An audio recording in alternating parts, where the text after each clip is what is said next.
we could slowly start, and other colleagues will join. I will, Brittany, can you just probably for the time being mute everybody, or should I do that? We can, if everyone can just mute their mics so that we can get. Yeah, we can self-manage. We can self-manage.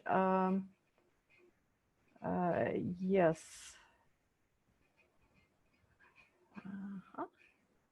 We are dealing with technology. Very good.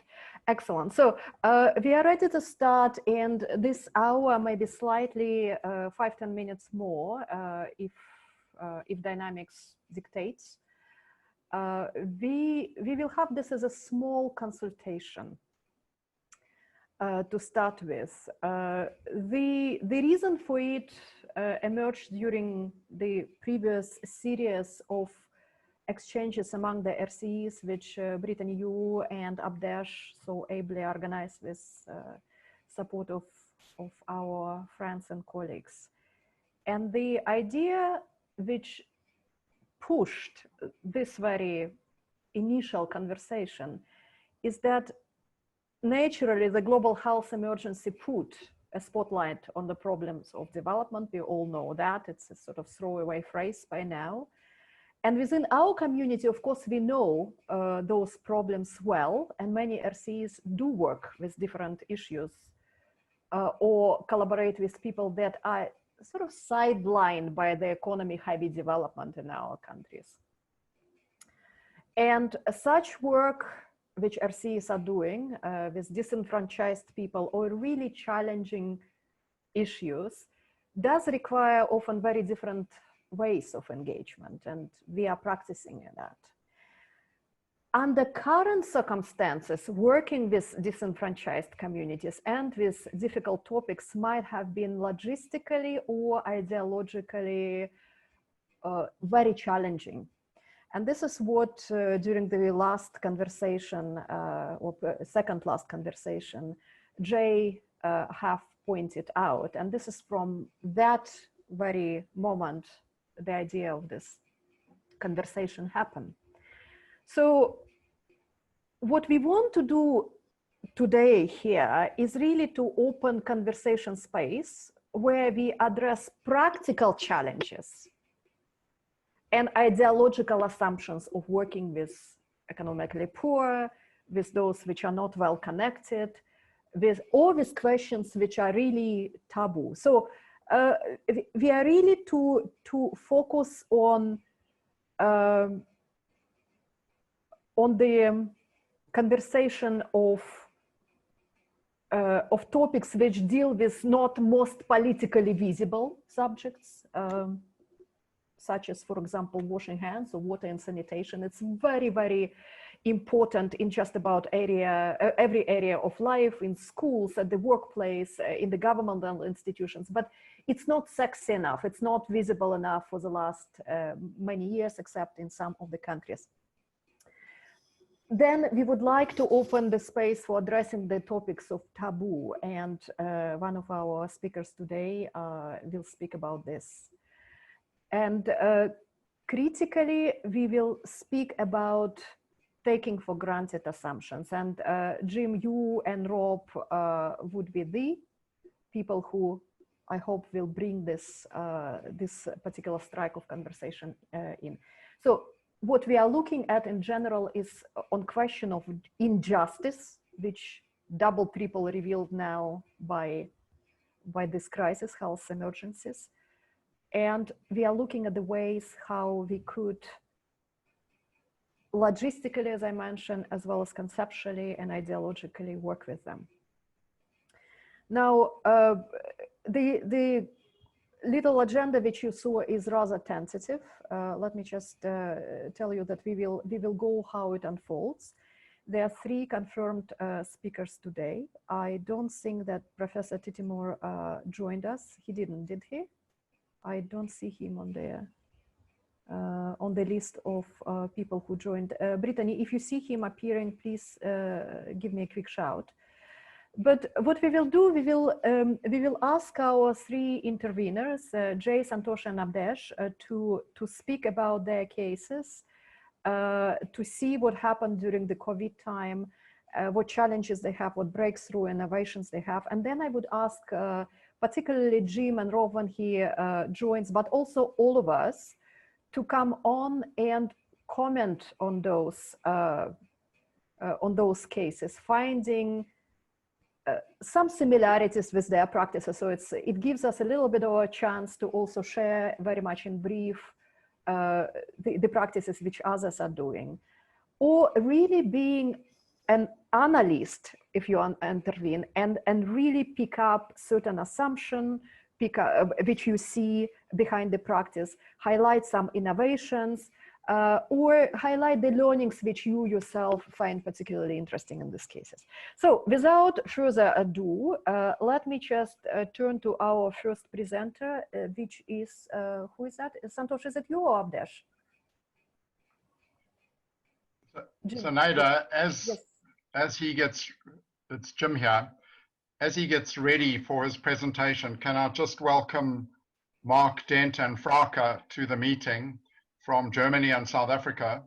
And just to emphasize what Zenaida said, it's the taken for granted assumptions that we're challenging here as we bring about a new world order in people working together rather than being the recipients of messages from those who know. So instead of the traditional power gradient sending messages to one of interconnecting at a local level, and we're going to pick that up later. So thank you very much. Yeah, Jim, thank you for that. And it's actually not the way of giving with giving under assumption that you are giving to somebody powerless and poor in all dimensions is one of the guiding actions of many governments and many more powerful actors at the moment. So which creates quite a lot of disturbances in my view for development of the future. So it is lying not only within the educational and informational area, but just about everywhere in the field of development at this moment. And also let me also welcome Rob, who just joined us. Rob, very welcome. And also Nobo is from UNUIS. Nobo, we are happy you are with us, and whoever else from the team of IS joins, they now or later would be very welcome. So without further ado, let me just turn to our first speaker, and we are to manage our own screens. Please, I think, is it Santosh or Avinash? Avinash, yes. Avinash, Okay, Avinash, sharing, yeah, sharing. Please my share the screen and please go ahead. sure. Am I timekeeping these sessions? So if you could just signal to each of the speakers that about 5-6 minutes, whatever the logical point are reached, they can rapidly wrap up.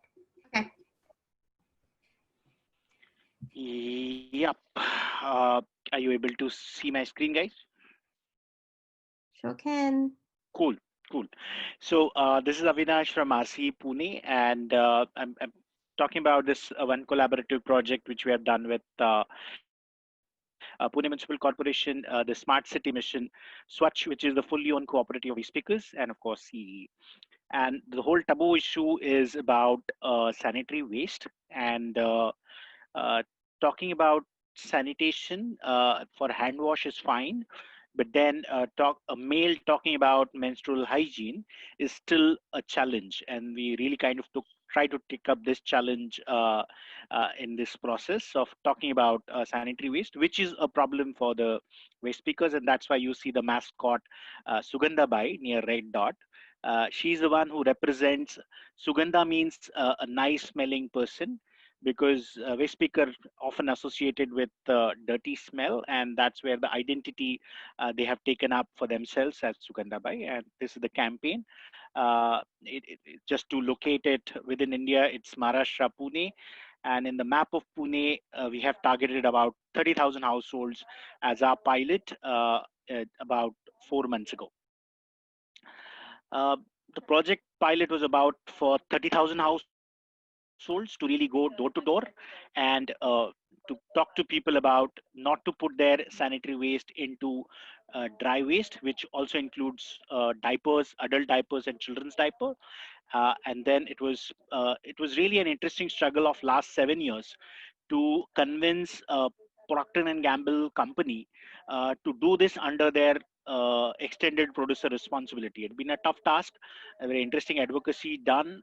We were not getting appointments, so we had to actually send 3 tons of used sanitary waste to their corporate office, and then we got the appointment. So little bit of advocacy there in terms of making women corporates in India liable for the profit they earn types.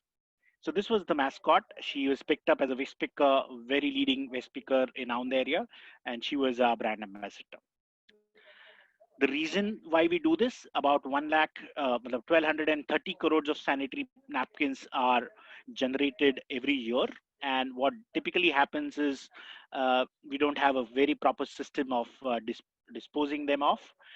Biggest challenge actually is about 98 crore sanitary napkins ends up in toilet, choking them and making the weaker section of our society, the lower caste, Mehtar community, their life miserable because they get stuck in toilet and then they get jammed and they have to literally manually scavenge that. And that's been a typical challenge which we have, apart from open burning and several other issues related to incineration. Just to give a quick overview in Pune, what is the generation? So if you are generating, let's say about 137 trucks of or 1100 tons of wet waste, and about 950 tons, which is 162 trucks of dry waste, which can be recycled, and inert material can go to sanitary landfill. Around 6 trucks, 42 tons of sanitary waste gets generated every day. And it's an everyday figure. And in monsoon, the weight goes up because the containers are open and the material in the sanitary material is super absorbent polymers, which definitely is a larger environmental hazard. So the idea was that instead of doing the two-way segregation of dry and wet or degradable and non-biodegradable, the idea was that you could have the third category of red bag or whatever material you can, where you can wrap it, mark it so that the waste picker can understand there is a sanitary napkin and he will not scavenge it for further segregation. Just to quickly talk about what is Pune model, it's the most cost-effective model in this country, and the waste picker picks up the waste from the gate or the household, segregates it, puts into a sorting shed, and recycled material comes back to consumer. We are also, this is also a part of a zero waste project where we are trying to focus on composting so that waste pickers could enhance their capacities to do composting, and then that compost could be sell back or could be used for urban gardening. Municipal corporation has also set up for wet waste some plants of 5 tons each, which are feeding into the street lights, but there is no provision for sanitary waste. It's presently going for incineration. And the idea was that can we set up India's first plant which can actually figure out how to really deal with super absorbent polymers, and this is under progress. What we have typically also done here is also talk to people about alternatives, because to reduce the waste, one has to also talk about what alternatives people can use. And if they're interested, we tied up with association of people who are making reusable pads. We are still doing our own research about menstrual cups because there is also hygiene issues there. There is a huge variation in their costs. So it's still the work in progress about alternatives. Launched the campaign with elected representative corporates. This is the wonderful team of around 30 people which we appointed, and I don't know whether we'll be able to take this kind of photograph in coming future with social distancing in there. However, IC activity was critical. We started going to bulk places where definitely girls' schools were targeted, girls' hostel were targeted. Had very interesting conversation with the residential societies, and that's the most difficult part. I think the commercialization has hit us very hard. A lot of people even asked us money to enter into the society because a lot of companies do already pay to resident welfare association some amount to do a product exhibition, and we started saying that this is not a product, this is your waste, and there we have to take care of the cost. LPF Municipal Corporation. Had to do a lot of capacity building because we had a lot of males, and we consciously chose to have a mixed team of male, female to talk about it. And we took it as a communication challenge, that how a guy could also talk to a woman about sanitary napkin and a woman could talk to men about sanitary napkin. Because most of the time, a decision to buy sanitary napkin or not is made also by males. Also meeting with municipal staffs, and then there's also discussion, and training is a little bad word, but really co-creation, even with waste speakers, that what is that system. They are the ones who really give you interesting feedback, that what citizens are doing, where they're doing, and what they're doing types. So that was an interaction for that. We also started measuring and monitoring it to see that whether our campaign is making any impact or not, so that we can see the wrap and mark material and then weight it. Here is a typical challenge. In the first photograph, you see the municipal truck, it's collecting it. So we gave it separate, but there is no system of keeping it separate. So we had to go one step ahead, which was not there in the project process, but we still, one has to really think of the whole system. So we came up with this interesting design, which needs to be molded onto to the truck, so that the sanitary waste could be kept here. This is the stage where the COVID came in, and whatever we did for last 2 to 3 months to reach out 3 times to about 30,000 households is right now we may have to restart again. I'm sorry, can I ask you to wrap up in 1 minute? Yes, I'll do that. Yeah, I'll do that. We also got an interesting opportunity. Environment Minister happens to stay in Pune, so we catch up an event and also got a commitment from him, not only signature, but he also announced in this event of Swatch that he will make sure that he will call a meeting of sanitary companies and also ask them to give some kind of package along with the product to do a wrap and mark process. So that was advocacy wise good, but typical, I'll skip those learnings. Definitely software hardware is very important, but overall learning is that okay, IC remains important, visual tools are very important, and maps really play an important role for both decision makers and for us, because we have to find our way through different systems of tacit knowledge and tacit maps. We have interesting learnings for replication. We can replicate this process in now any part of the country for sure. However, COVID poses us with these kind of challenges, that when you have to identify, formulate, and adapt and implement new strategies, because now the point of the campaign was a face-to-face campaign to help people be accountable. Now that needs to be done online or by maintaining social distancing.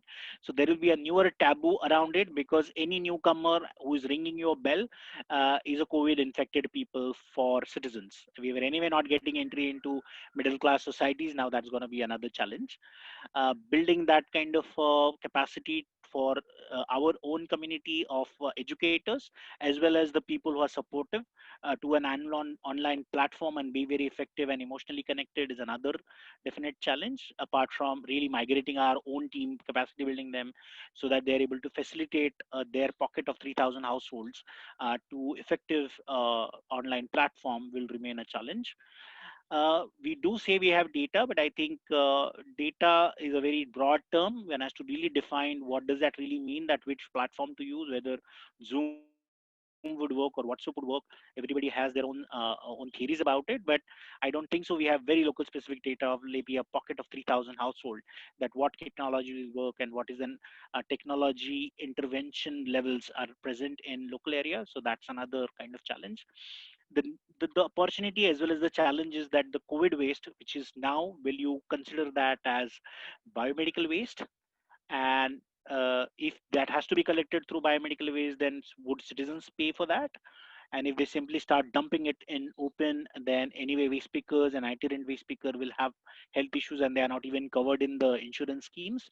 So these are the challenges where we can extend actually the red dot campaign to maybe a yellow dot campaign, and maybe collect, because in India we are collecting the PPP in yellow bags right now.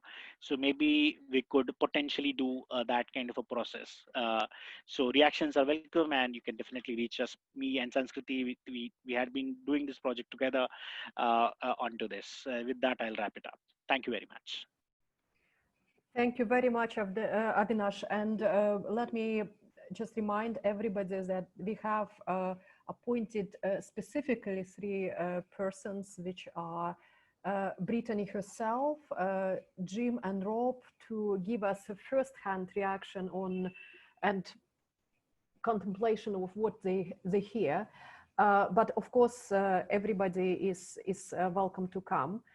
We will have now about 5 minutes to exchange, but let me first emphasize something very interesting, which Avinash, you mentioned, and that is the fact that currently, this extent of the COVID-related household waste in India, and India is not only country which has such a problem. We are facing a very real challenge of waste workers, official or rag pickers, what they're called unofficially, to become exposed to the COVID waste from the households. To have a system which separates COVID waste from the rest of the waste is very, very challenging because it carries enormous stigma. What Avinash is telling us that they now have established a particular relations with communities as well as municipalities on a very, very difficult subject and stigma associated with sanitary waste. Would it be related to women's menstruation or to the baby pampers or the elderly pampers, etc., etc.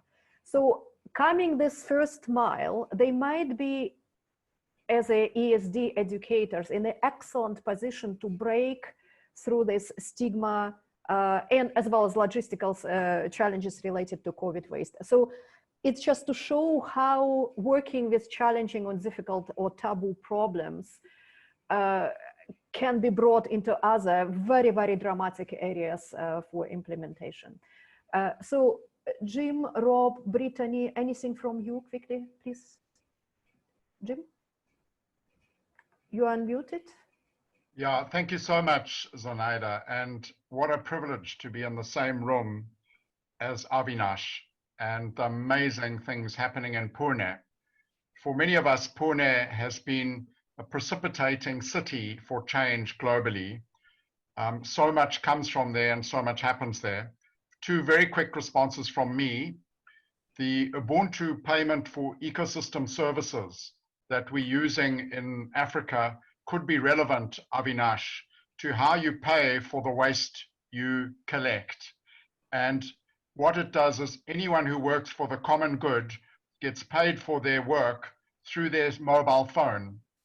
It either comes in as email or an e-wallet. So that's the first thought around payments. It's decentralized payment for good work in the common good. The second point is communicating amongst people is the best way to overcome stigma, the stigma that Zenaida is speaking. It's no good just telling people not to be stigmatized because they have COVID patients or they're menstruating. But if you can provide them with airtime to communicate with each other, you can nourish a decentralized communication within a local area network using narrowband technology so people can reassure each other. And that is definitely happening in some of the very poor townships in Africa. So thank you so much, Avinash. What a great way to start our day from this part of Africa. Remember, it's morning here, and you guys, most of you, it's evening. Thank you. Yeah. Thank you very much, Jim.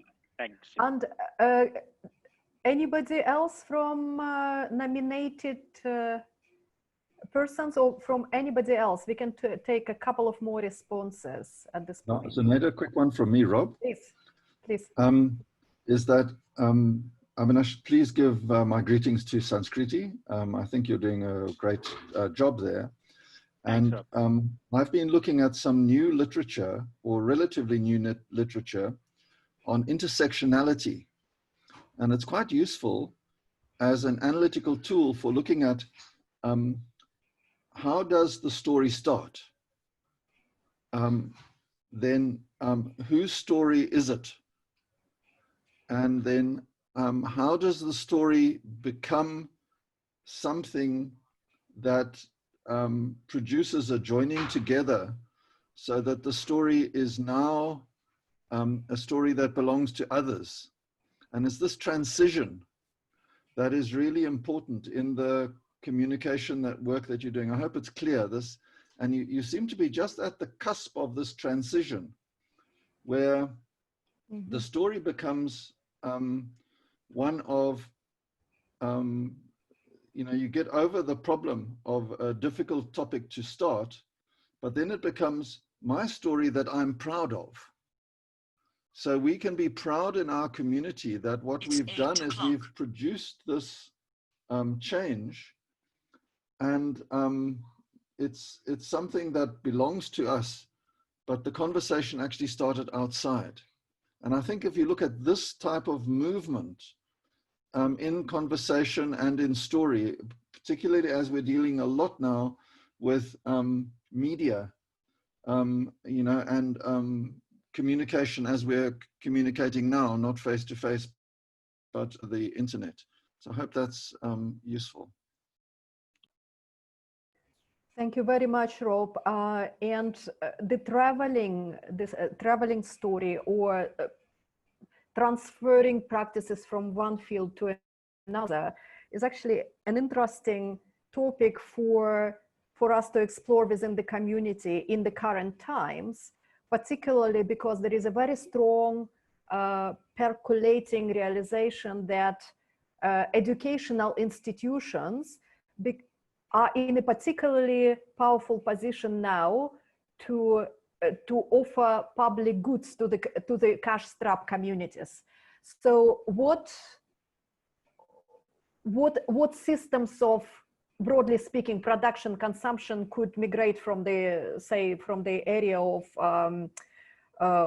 business into the university, from university to business, etc., etc., is very interesting and gives rise to a lot of innovative ideas. This is something actually we wanted to bring to the community with help of Roger Petrie from RCE Saskatchewan. So you triggered this thought as well. Sorry if it sounds not very clear and convoluted, but we will try to clarify it and bring it for everybody's discussion. So unless there is a very quick reaction from somebody else, reflection, Jim, you can unmute yourself, please. Yes. A very, very quick point. Thank you, Rob, for bringing up intersectionality. For those who aren't familiar with the English, this is a way of resolving the racism that is sweeping around the world. Intersectionality is like an academic discipline to deal with racism. And goodness me, all our countries need to deal with racism better. Thank you. Okay, so which means I interpreted your intervention, Rob, rather liberally and much broader than it meant to be. So nevertheless, crossing the borders is one of the big topics in today's world. So with this, Avinash, thank you very much. We will have time to go back if we have remaining time to discuss it further. And one of the very interesting things which you didn't mention, but we explored it in the earlier conversations, that even during this time when movement were absolutely impossible, you managed to inspire your teacher activists who actually were working with the community, inspiring them and encouraging them to write stories from which they would become proud owners of this activity and be able to tell it in other media. So that's actually quite something remarkable in my view. Thank you very much. And with this, can I ask our second speaker, who is that? It's Santosh, it's you, right? Right. Or, yeah. So may I please ask you to share your screen and just go ahead with the presentation? Okay. I haven't prepared my PPT, but would like to share my experience. Is it fine, Junaida? Right. Sorry. Very good morning to everybody from India. It's 11:30. I'm glad and pleased to see many of my friends, RCE friends. It's been a long time that I really saw them. Well, yeah, these 3 months has been a very, very critical, what do you call, critical time, especially for us and for also the RCE activities in Bangalore.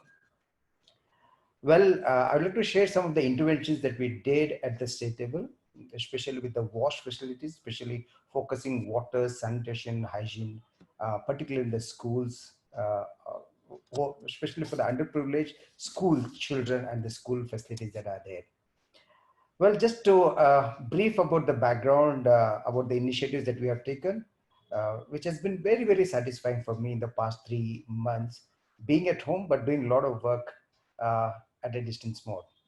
Well, uh, in Karnataka, the southern part of India has about over 50,000 schools. These are all public schools, government schools.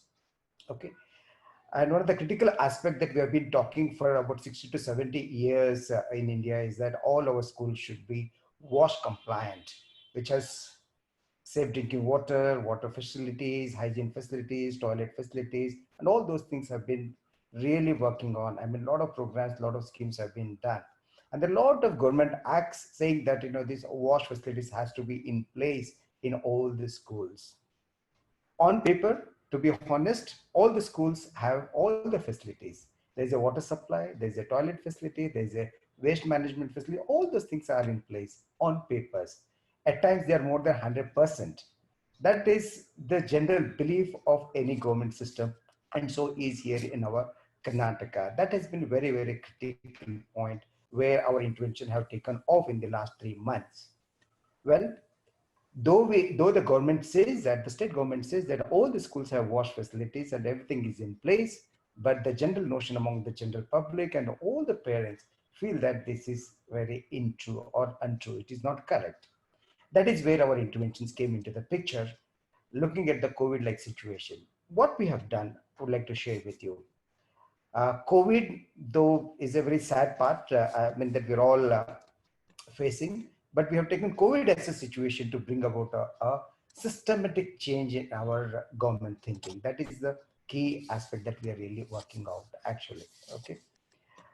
Well, with the COVID-like situation, we felt that there is a need to do a reality check about the wash facilities in all the public schools, about 50,000 schools in the state. Do we really have that? If at all, if we have, are we really equipped to make it functional before the schools reopen? That is the greatest challenge. When we went to the government system and the education department in particular and said that there's a really need to review our wash facilities in the wake of COVID, if at all, if you want to really make, if at all, if you want to make teachers and children to come back to the school. As usual, there's an hesitance. They're saying that there is nothing so important about that. We are all taken care of. But we said it is not so. But can we give an opportunity for us to do a reality check whether all these facilities are in place, whatever the government claims for it?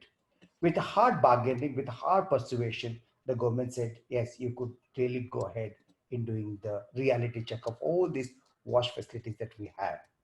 I think that is the greatest breakthrough, I would say, for any institution to make the department to realize that how wash is very important, really to tackle the COVID-like situation, and also to ensure the safety of the children once they come back to the school after the COVID-like situation.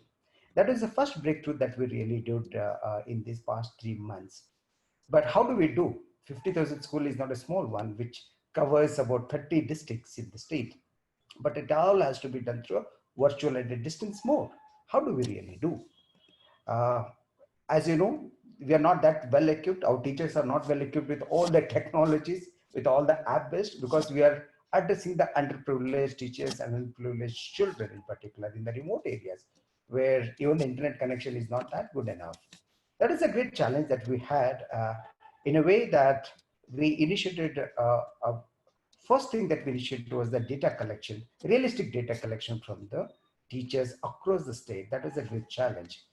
But in order to get the data, it was a big Herculean task to get the realistic data with images of that particular schools in particular. Okay.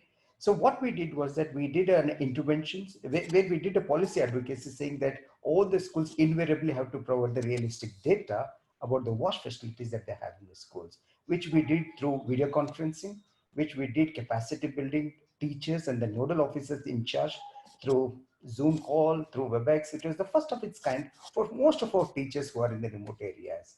So that was another breakthrough that we tried linking, we tried bridging the relationship between the teachers who are in the remote areas.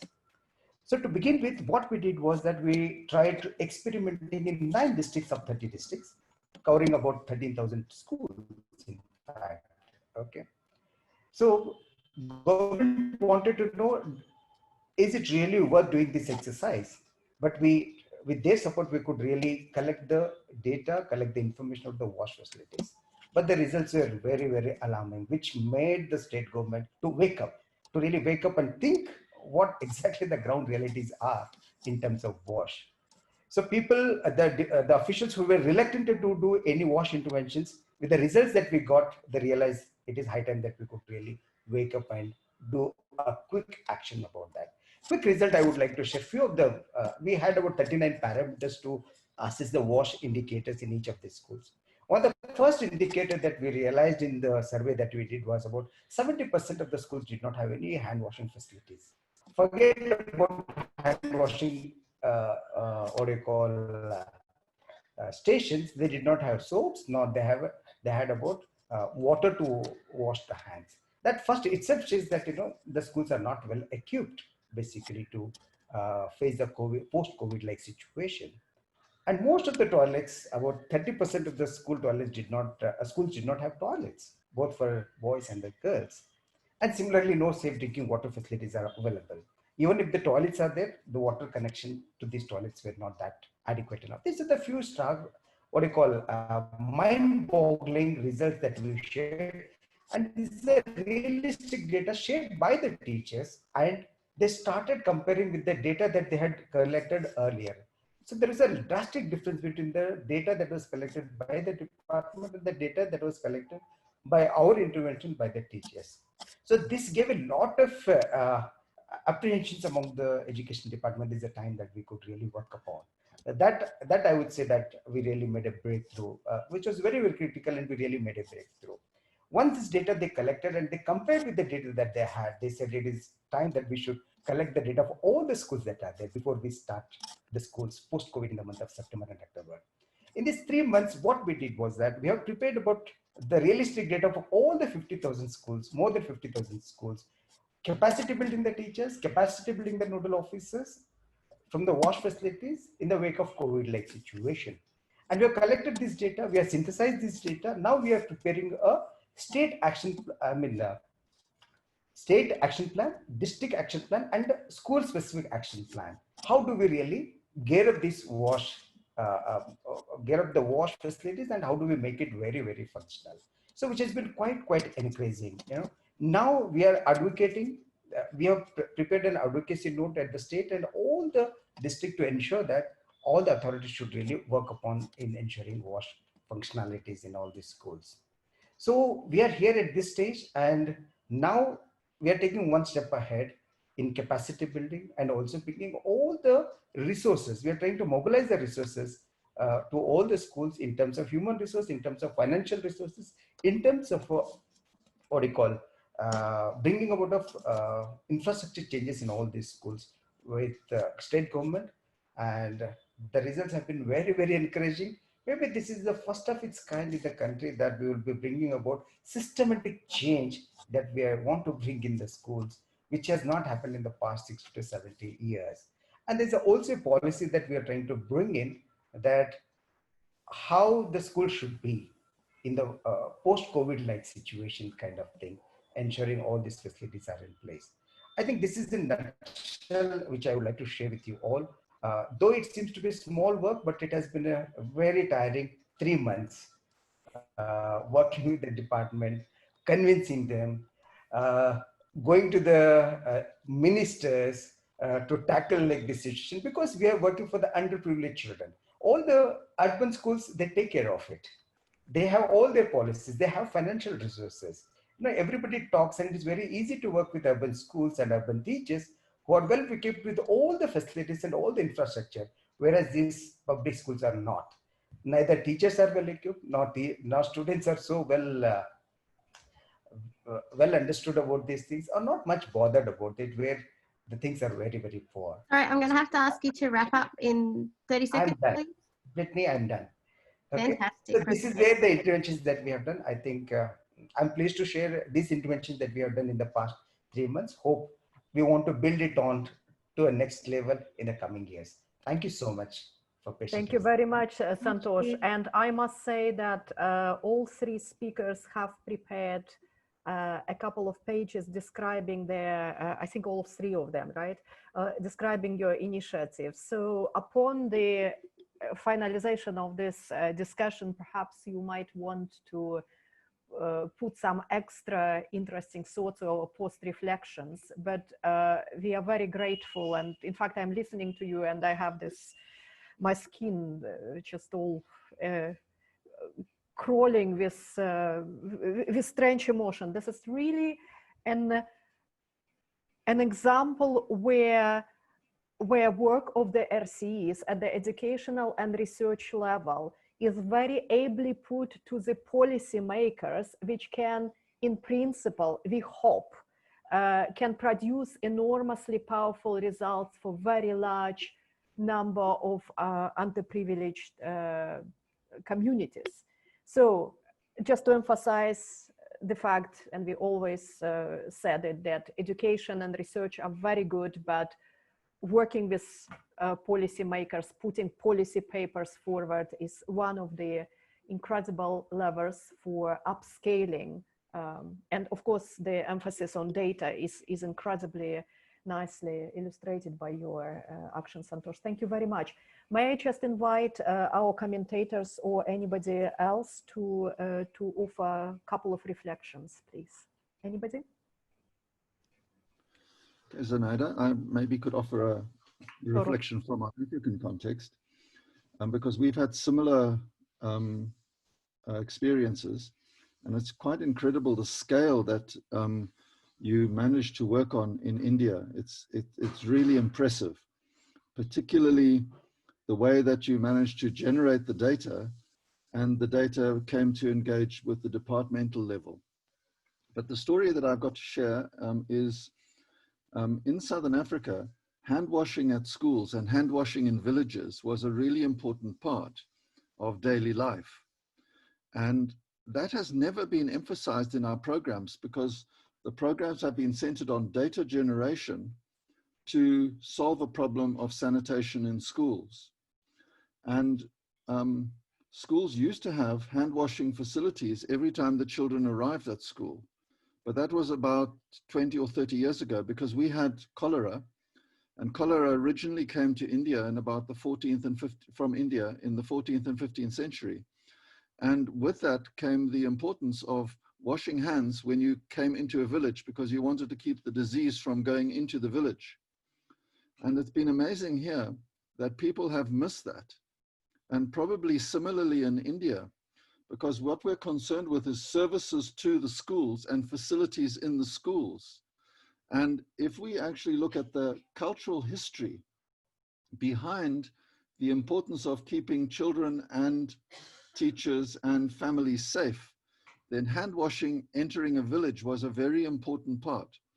Now, the only difference between a disease like cholera, which will wash off with water, which was the traditional hand washing practices in running water, the COVID virus is very, very small, and it gets into the skin and it hangs on there. So you need soap.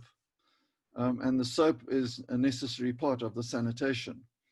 And my commentary, now that you've managed to get the data to activate the department and you've got very positive things happening, how do you avoid it becoming the transfer of this to the schools and capacity development of teachers to do it at schools, when there are better foundations, there are cultural foundations for this work in schools?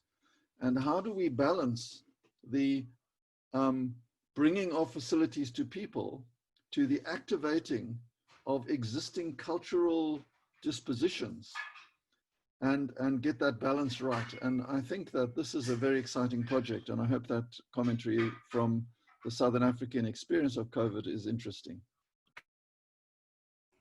Thank you very much, Rob. Certainly, the whole line of thinking among the RCEs about culture and traditional knowledge of the communities in which RCEs operate is extremely potent. And I hope that current orientation on immediate salvation and sort of at the expense of the long-term thinking or immediate thinking on development. So because we see economic almost war-like mentality now in the regions is dismissing a lot of softer and much more powerful lines of thinking and planning and dealing with the situation. So it's certainly something to be explored further in depth. Can I ask Jim you to intervene, and then we will move to our third speaker, please. Jim. Thank you so much. I just so enjoyed the Santosh story and the WASH. The point is that who is the data belonging to? And I think what's happening here is traditionally people collected data and sent it to the authorities who wrote theses, and the government kept the data. What we're seeing here is that the data generated by people is being used by people. So here's another example of decentralized human development. The data belongs to the people, and if they can manage it and share it amongst themselves, it's much more powerful than people being the recipients of government feeding back to them with the synthesis of their data. So to achieve this, we're using GeoODK, a public domain software for holding the data at a local community level. More about that later. Thank you.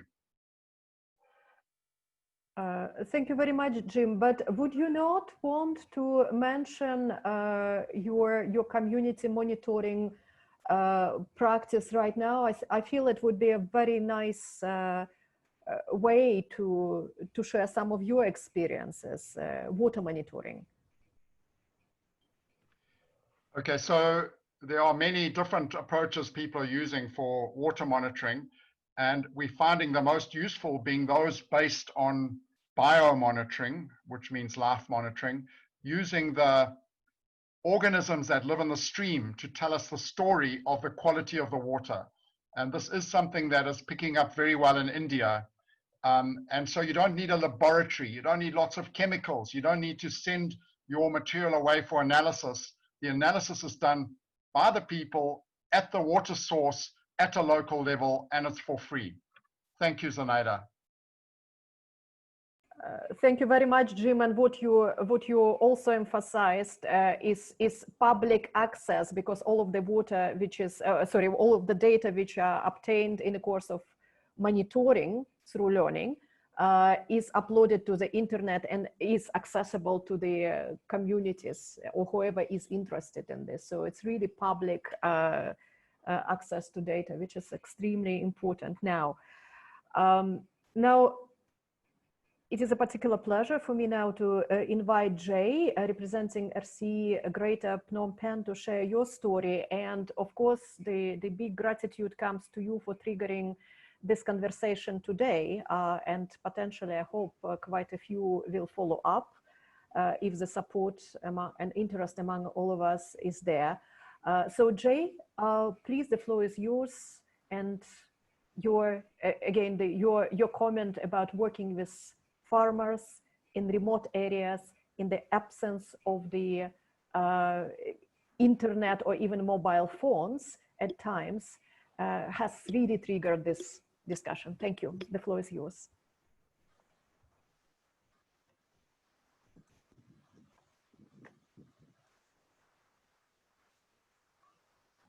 Okay, thank you very much. I hope everybody hear me. Yes. Okay. Thank you very much for the opportunity to present RCE Greater Phnom Penh work. I put the title of this presentation as a connecting the dots, because we regarded our farmer in a remote area, like a dot scattering. So first, a little bit background of our activity.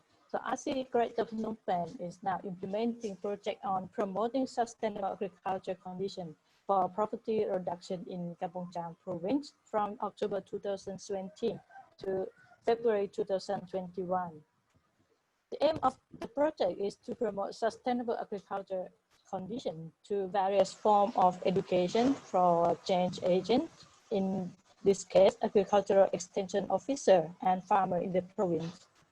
Our main activities include capacity building of our officer and farmer through a series of workshops and trainings, and also we provide them some agricultural material to farmer. The project area covers all 10 districts across the province with a total number of beneficiaries, 1,537.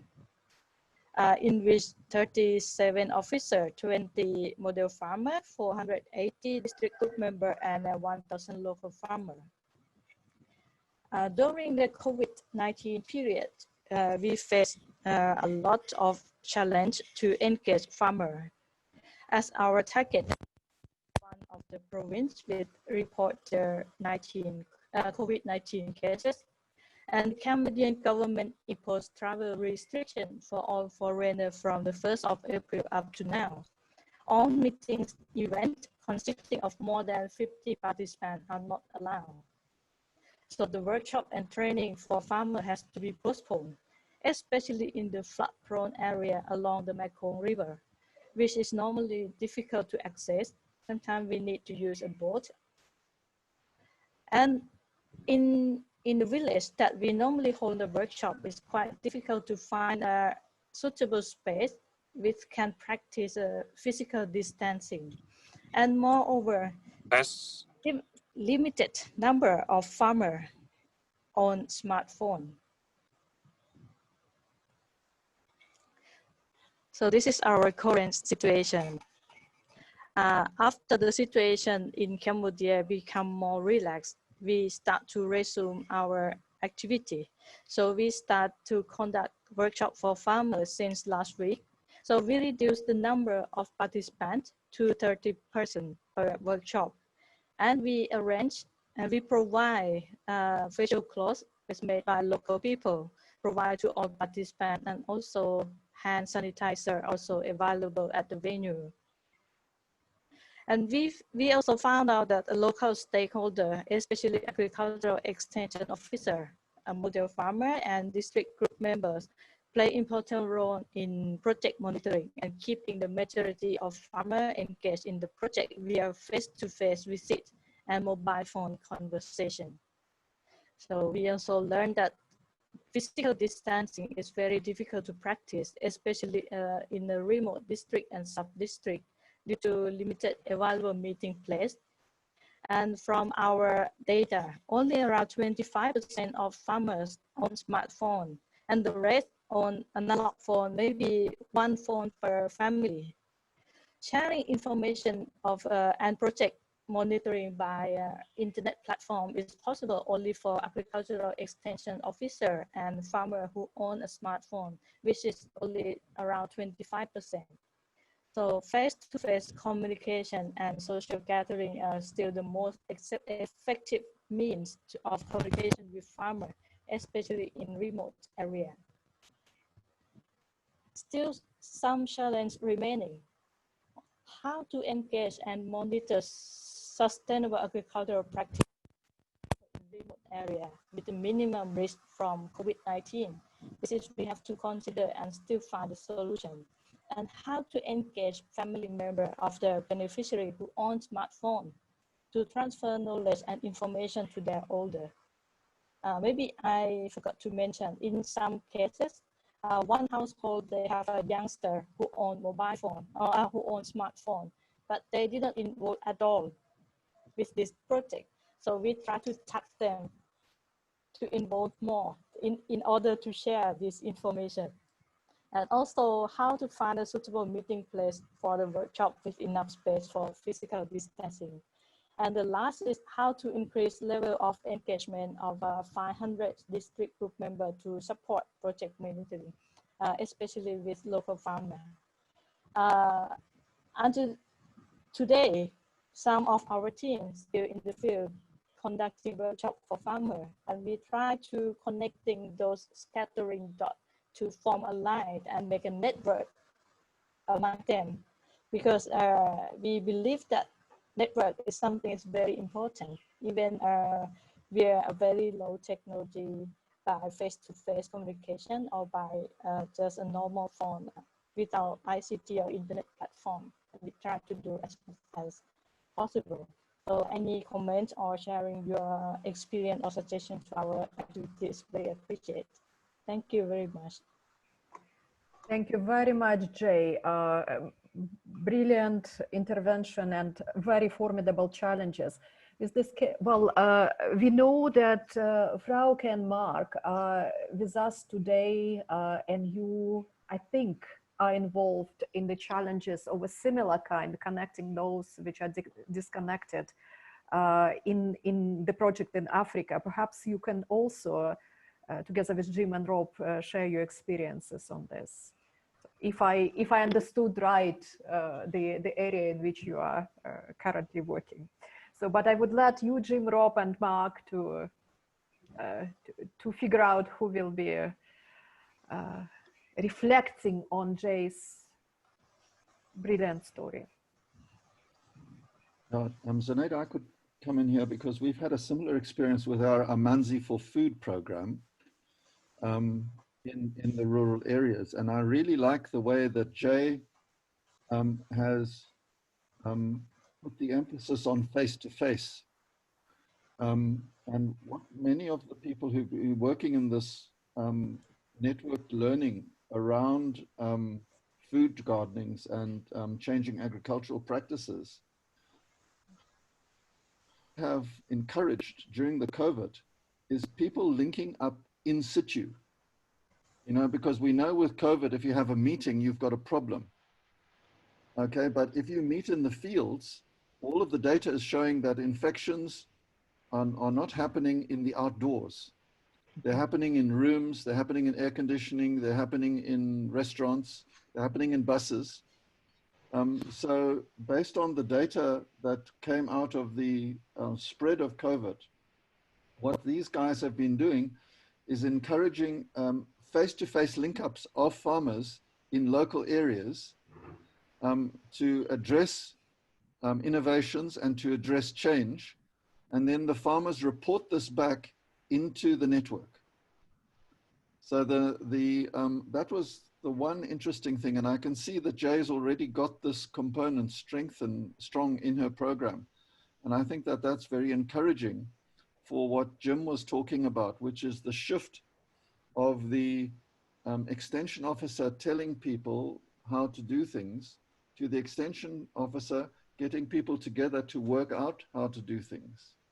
And the approach that Jay is using of people meeting in face-to-face link-ups could, through the social media, be shared in the network. And I'm very interested to see how these kind of innovations are improving the communication at a local level. So really great work, Jay. Thank you very much for sharing it with us. Thank you very much. Go ahead, Jim. I think that you... Yeah, so absolutely, Jay, well done. And that face-to-face contact outdoors, which is so much safer than indoors or in a room, is also part of this decentralized community working together, which I think is so fantastic. Your point about analog phones and traditional phones that aren't smartphones, the experience we're having here is that people may not have a smartphone, but they know who does have one. And that is the breakthrough. So you go to the person with the smartphone, and then 5 of you put the speaker on and all can share. So not only have you got face-to-face, but you've got smartphone sharing with those who don't have smartphones. And that becomes that, again, decentralized communication. So well done, Jay, and good luck with your fantastic work. It's so lovely to hear from you. Frauke, Mark, anything from you? Not yet? Not yet. Well, I can see Frauke, she's shaking her head. Mark. Thank you. Yeah. Please. Thank you very much, Jim, for inviting me onto this fascinating webinar. And just a couple of quick things. One of the huge problems in South Africa is unemployment, and the other one, of course, is education. And what Jim and colleagues have done in South Africa has certainly inspired me to look at that, both in terms of the education and the perspective of employment. One of the key problems is putting a value to these micro activities at household level. And so one of the things that we've given a lot of thought to is the concept of a socio-technical highway. An equivalent to this is the internet. None of us could have developed the internet on our own, but once it's there, we can use it for all sorts of innovative applications as we are doing now. So in terms of using smartphones to record activities, to upload these to collective spaces where the information data is owned by those who collect it, as Jim mentioned earlier, where a value is derived for that particular activity, and then micropayments are made directly and through e-wallet back into the cell phone. So this connects funding sources and others to the micro activities on the ground, and these can range from water harvesting, food gardening, waste picking, alien invasive clearing. Because one of the things that we've got in many of our cities is a very outdated paradigm of the water resource. Typically, stormwater falling on an impervious city or informal settlements.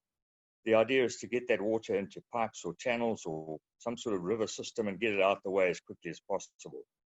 So it has a kind of a nuisance value. And of course, then it mobilizes all sorts of solid waste and liquid waste and does all sorts of damage. That's a huge resource. And if we can capture it on a micro scale in locality and transform that, we can transform many of our sprawling cities whose water channeling systems will be totally overwhelmed and become absolute cesspits for conveyance of disease, and use that water valuably. The question then becomes, how do you reward the people who are doing that? Because they are doing a service which helps people downstream, but to connect that, they're incurring the costs of doing the work.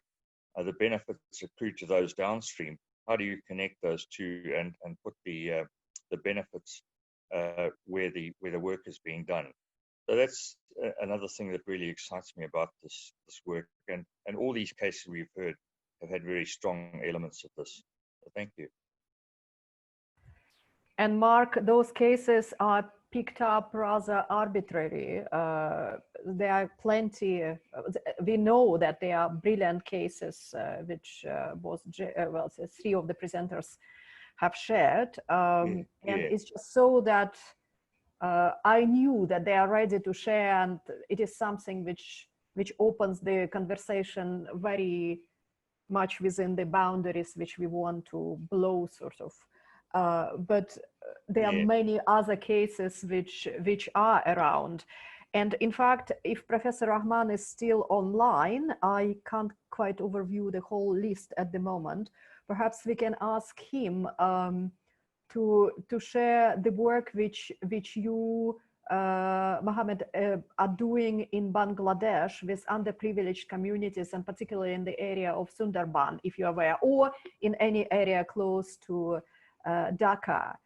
So we wanted a colleague from Bangladesh to come online, but we unfortunately, he probably was taken by other obligations at the last moment.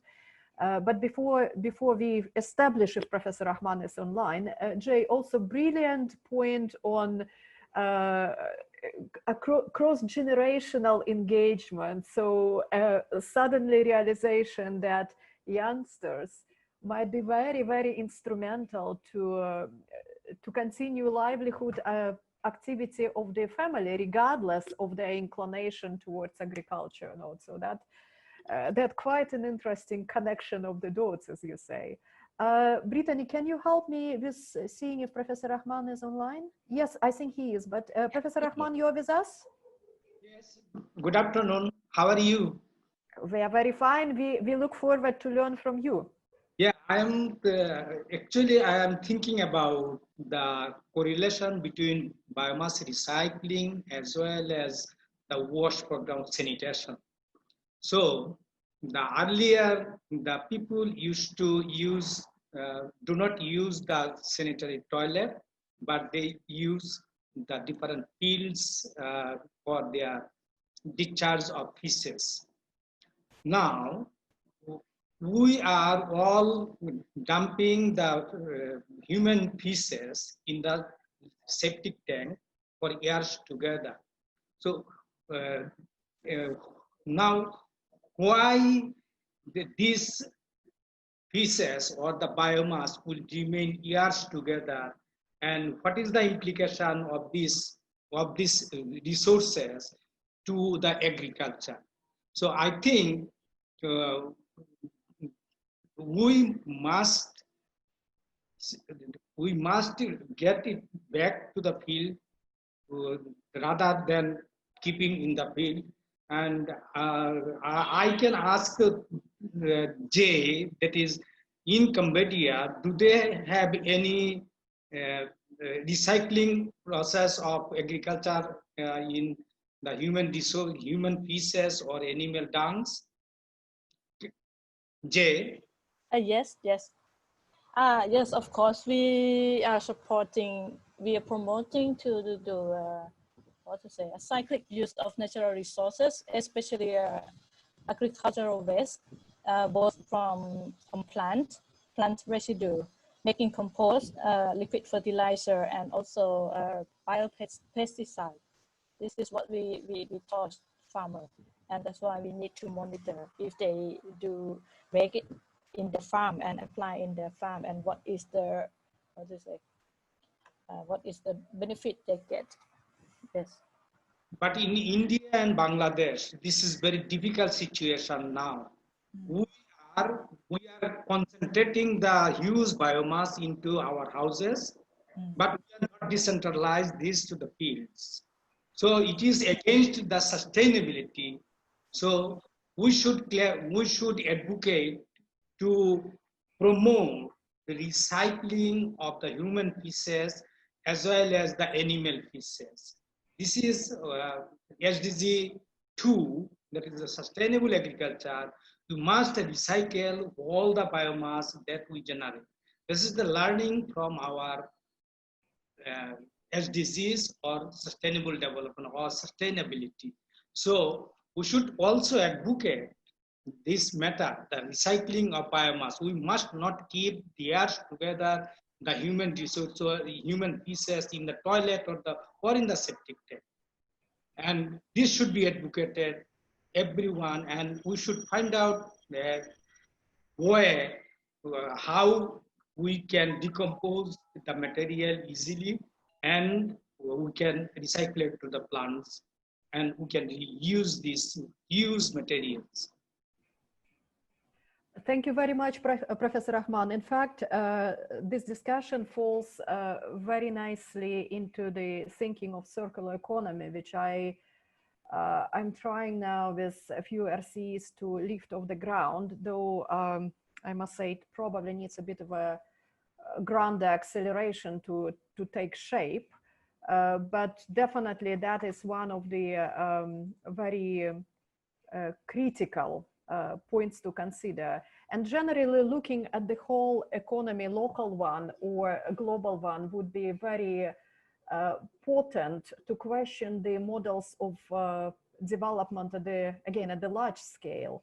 On the local scale, the question is how the planning goes currently, how the essentially how the region at the level of city or a region are deciding where to next.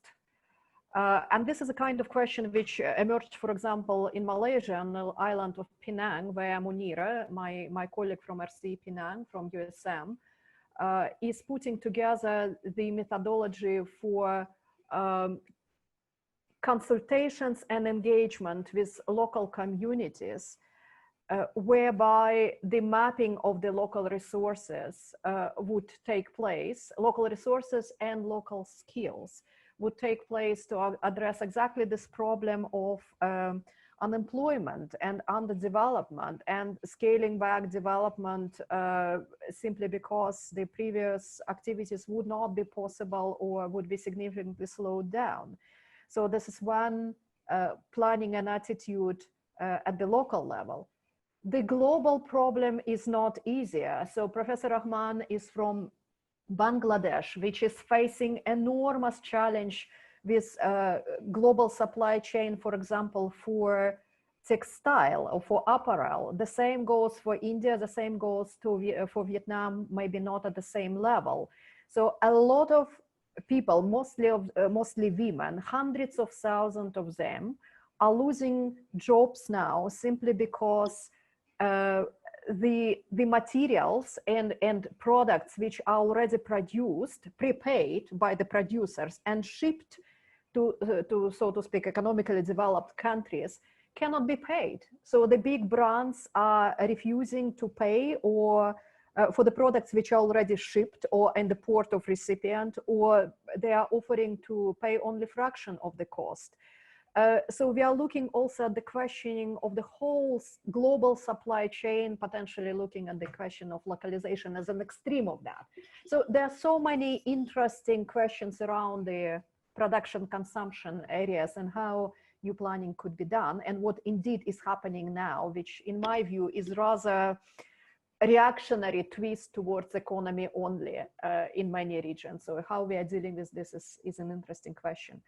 So I will take a couple of more comments, and we unfortunately would have to round up this first conversation. Again, let us see what we want to do, in what format we would like to continue this exploration. Would it be good to go and talk to each other about our practices, or would we like to pick up a particular let's say product or particular more narrow subjects or particular theory or particular question to explore? That's all up to for the discussion. But let me just open the floor for anybody for a few comments or questions or wishes for the future. And I'm sure the UNU colleagues are carefully listening to this, as well as others who would like to take this discussion forward. Anybody who wants, just unmute yourself and go ahead. Yes, Zinaida, thank you. You carry on, Echo. Okay, thank you, James. Just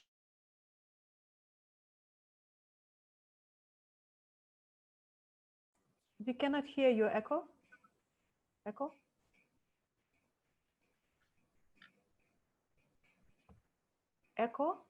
Echo needs to reestablish the contact.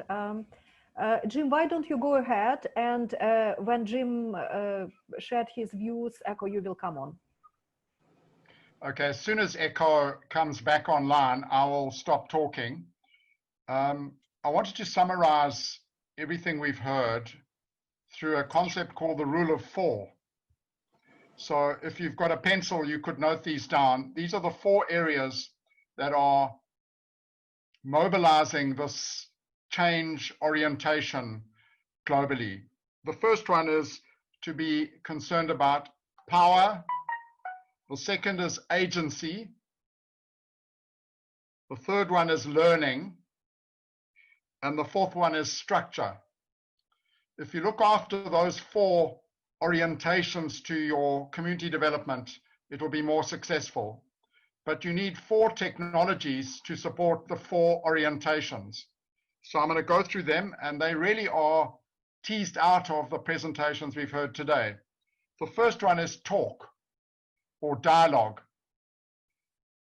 it's not what we say to people or at them, it's what people are saying amongst themselves. So we're talking decentralized dialogue. And of course, social media is perfect for that, as is Jay's example of face-to-face in the outdoors, which minimizes the COVID risk. The second one is data, not data generated by people and passed up to the experts to write fancy theses and PhDs that no one reads, but data that is mobilized locally, understood locally, and used locally to make decisions. Excitingly, the data in parts of Africa in the townships is being used by people who can't read and write English. But they're managing the data. Isn't that exciting? So the language is not getting in the way, and we're using the GeoODK frameworks to save the data in the public domain so that it's always available and anyone can get to it if they want it. And we need Brittany and her technocrat clever friends to help us with some of this work. The third thing, remember we're on the power of 4 here.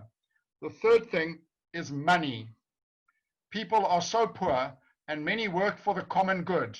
They do things that help others, or people downstream, as Mark said, or people downstream, as we heard from Santosh. They're caring about solid waste for the benefit of others, not for their selfish benefit.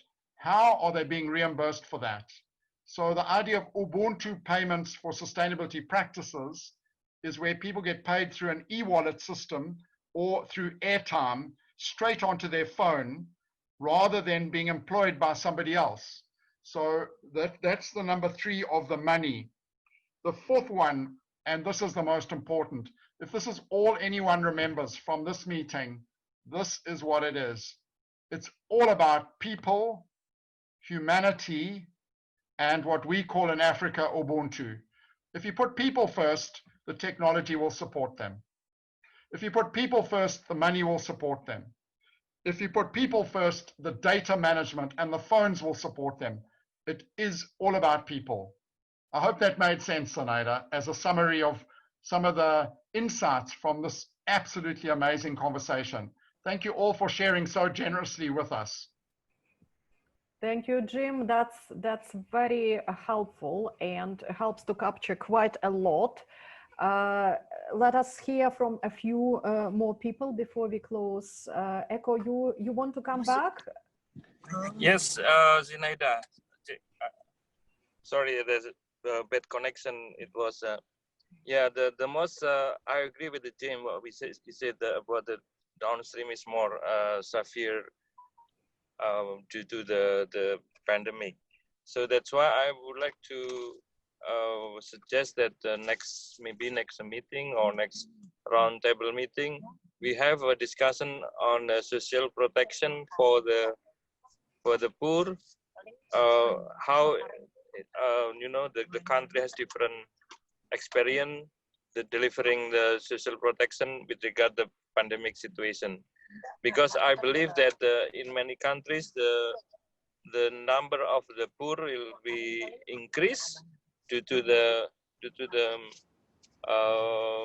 pandemic.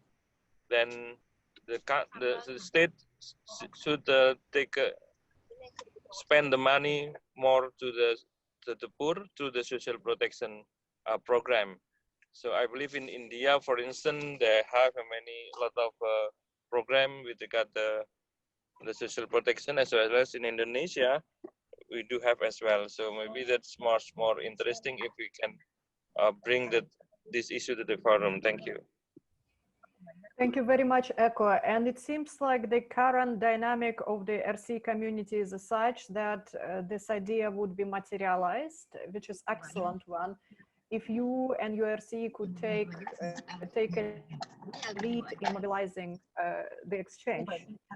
So that, having said that, I would be happy to help you with this, but you would need to take a responsibility for shaping it up.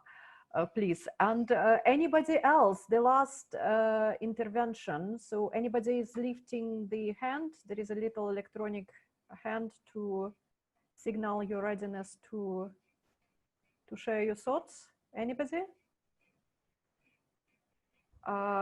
Brittany, I don't see anybody. Am I correct?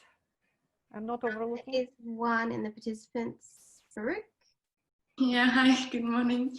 Frauke. I just wanted to say thank you for having me on such short notice. I really appreciated the opportunity to get to know the different projects, initiatives, and see what's going on. And I have to say I take a lot of thoughts with me from the meeting. So just wanted to briefly thank you all for sharing. And thank you for being with us. So we know it's early, but hopefully it's inspiring your day. Mark, I can see also your mic is unmuted. Did you want to share something? Yeah, thank you, Zenaida. The question of storytelling came up earlier, and I think that is really very important. I'd just like to make one suggestion for one possible way that stories could be told. And it comes from some of the writings of Peter Senge. I don't think he was originating this, but it's called the iceberg model, and it's 4 layers. The first is the event, to describe the event. Who was there? Where did it take place? Sort of things that you can see with the naked eye and hear with the ear. The next thing is the patterns and trends. For example, it might be solid waste clearing of a stream. What is the backstory and how often does this happen? And then the next part is the systemic understanding. Do you expect this to have to continue into the future, and why? And the last part is the mental models underlying the story. For example, it might be, it's not my job, someone else should do this, or this problem is just far too big, it's overwhelming. And I look at the story from Pune, and it'd be very easy to just give up on that one. And so congratulations to those in all these stories who've taken on these absolutely mammoth tasks. And that last one, the mental model, that's where the real mobilization of the heart and the motivation then takes place.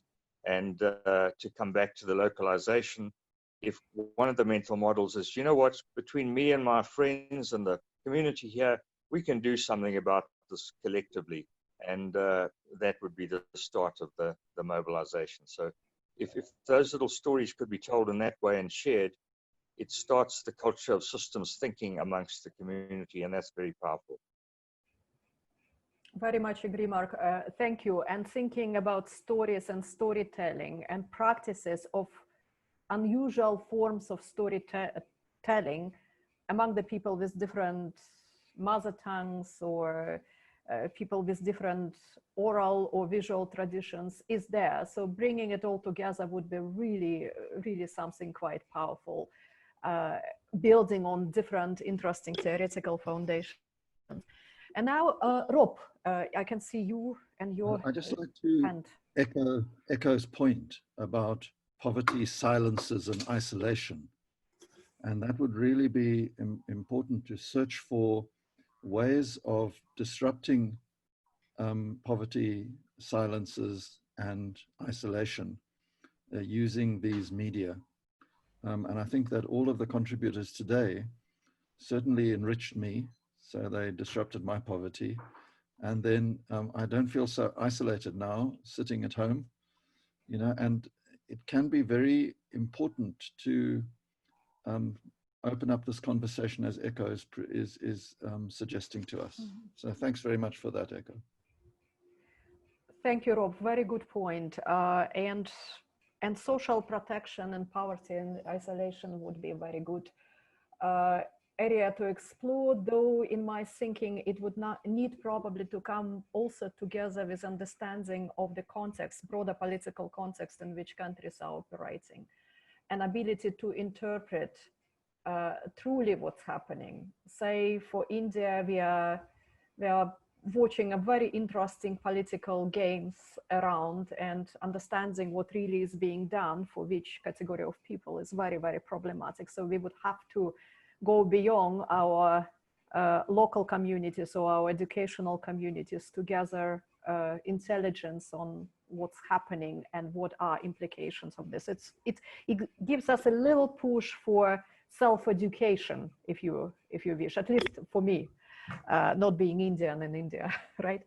Now, as Jim has done my job by offering a fantastic way of thinking about practices which were shared and the way of consolidating the lessons and bringing these learnings forward, let me just highlight a couple of things which were remarkable for me. Looking also at the competences of the RCE community as a whole. I very much appreciated the mentioning of the traditional knowledge and the local culture and a need to employ it to the extent possible under the current circumstances. And please do remember that quite a number of RCEs are working on this area. In fact, our South African colleagues led a publication of a quite insightful book in this area, which still stands as a shining, intelligent example of how learning and traditional knowledge enrich development of the countries.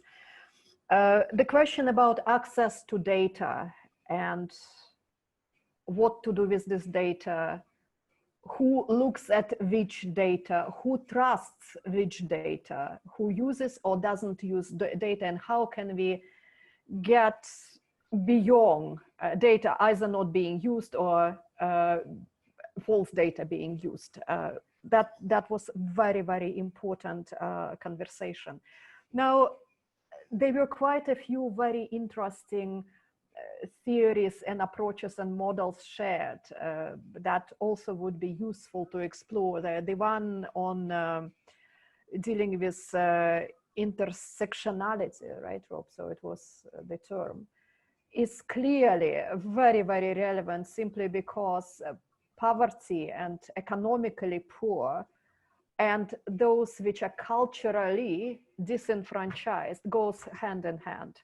So in any area now. So now perhaps the list could be finished here with a small remark again that this is the conversation which is developed by RCEs and for RCEs.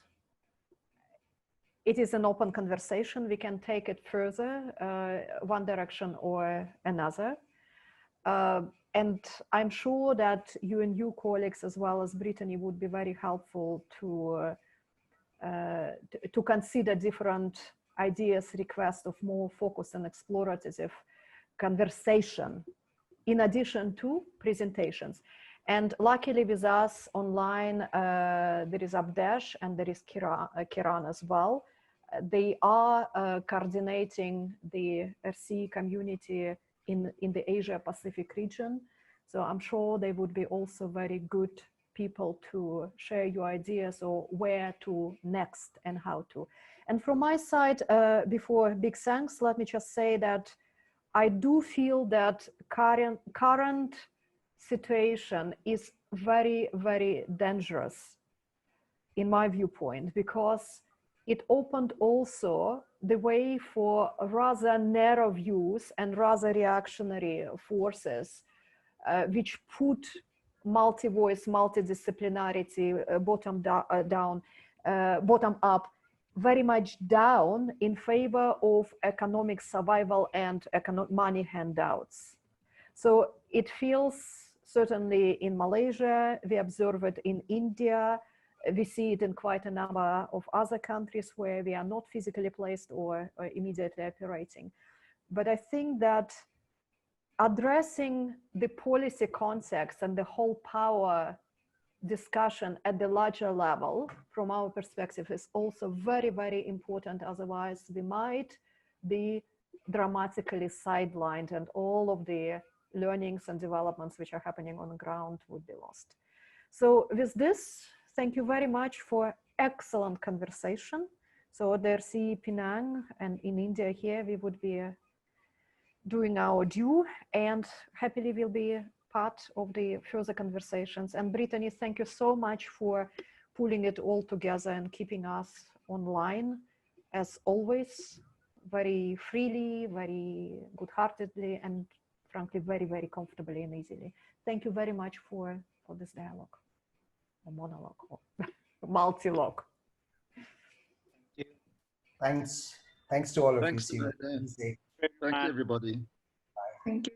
Thanks, Sinaida. Well done for managing it so well. Well, I hope we can get from here to somewhere else, Jim. So, no, that would be actually a very good idea to record it. So we have a record of it, a record of it. We have.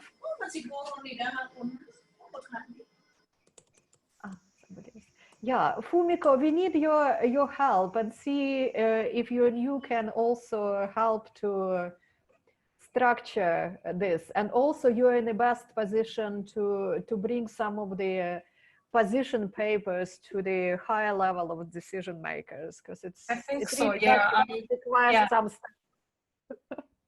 Sorry, So, I had the previous meeting. It's what's really going on, and I couldn't sort of join on time.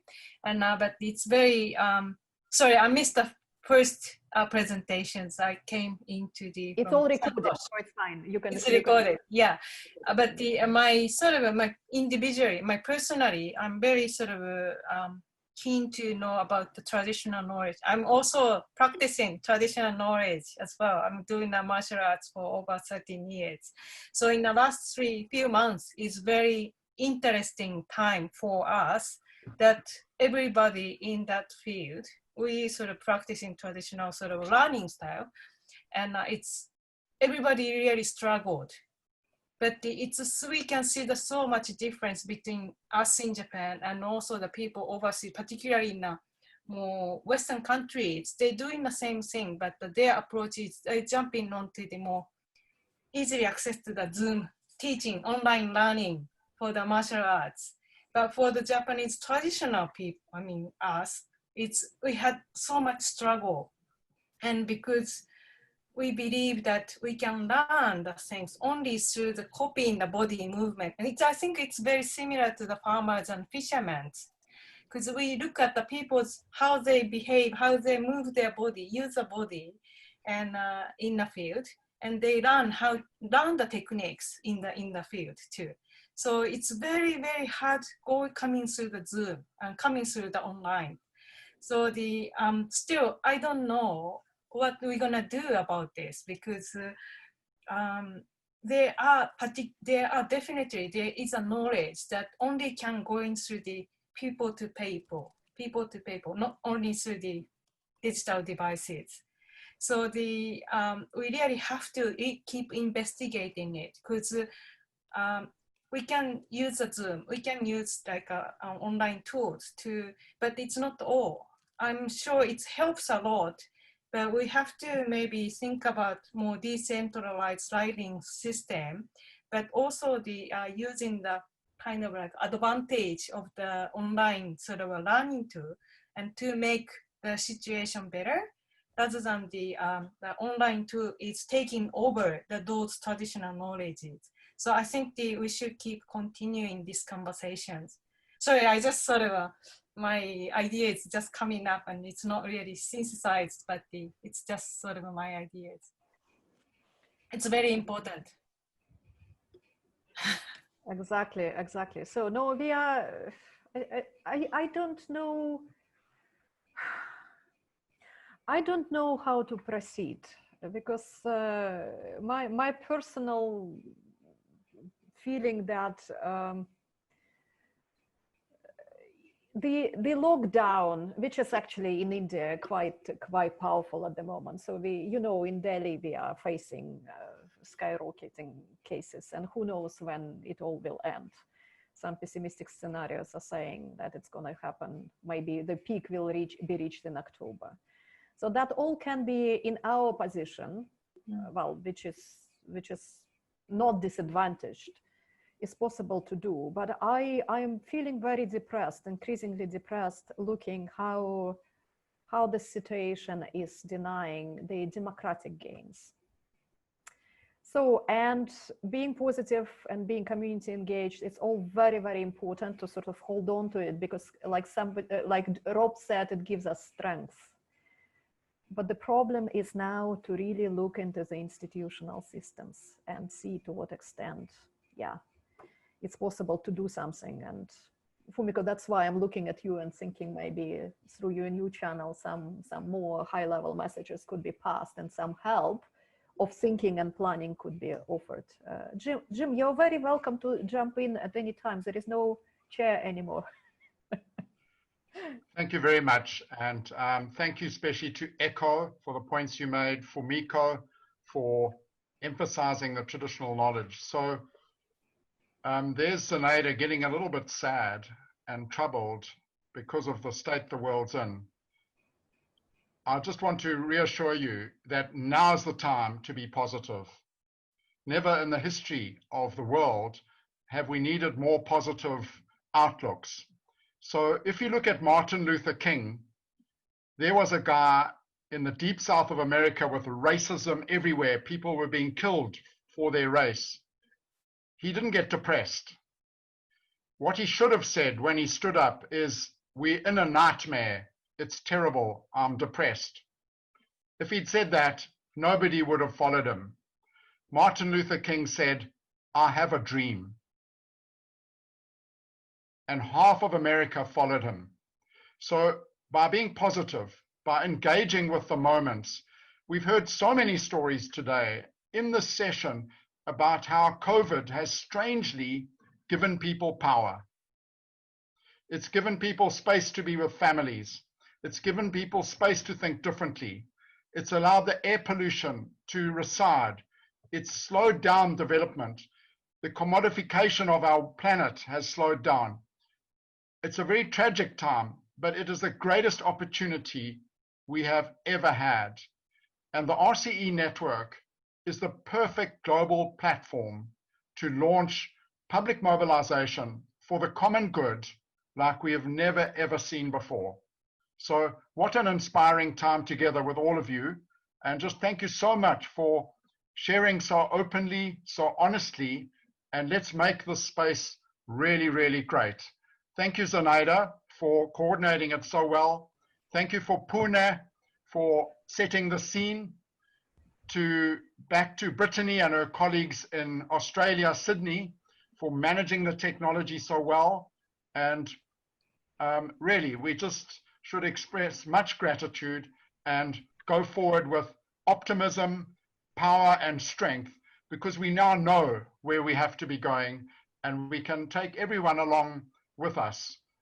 And yeah, thank you for a great morning in South Africa, a great midday in Delhi, and a great evening in Sydney. Bye. Thank you, Jim, and thank you and Rob, and thank you also Mark and Frauke, who were invited by you. So we always are happy with, and Bernabe, of course. So we always are happy for people from different regions and countries and continents to join and enrich it. And I agree with you. And the problem or the challenge is that to get the knowledge of the RCE community as a community forward. So we are talking now to with each other. Let us see if collectively we can push the envelope, so to speak. So in what format, I have no idea. But being optimistic is great, but one has to go a little bit beyond now. This is the only point which I'm making. So, and that's why I'm looking at Fumiko or at any number of enthusiasts for us to pull our strengths together and go even more profoundly, showing the way to those which might be willing to join but don't know who to join yet. And it would be our community. No, thank you very much. Thank you. Bye. Thank you. Thank you, everyone. Thank you. Thank you. Bye. Bye. Bye, everybody. Bye. Bye. Bye. Bye. Bye.